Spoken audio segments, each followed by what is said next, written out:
Hey everyone, this is Tim from YourSixTech. Today in this video, I'm going to show you an easy method to fix your Roku when it's kind of like slow, sluggish, or it's kind of like frozen.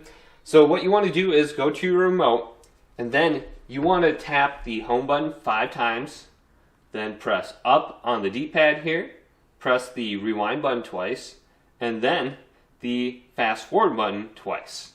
And this will restart your TV. So let's do this on my remote right now. So let's press home 5 times. 1, 2, 3, 4, 5.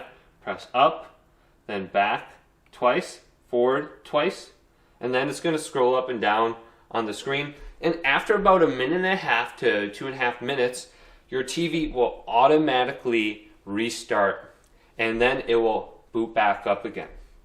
So if your TV is kind of like frozen, go ahead and try this out. Otherwise, what you could do is go to the back of your TV, find your Roku device, and simply unplug the power cord and then plug it back in. And see if that fixes your problem as well.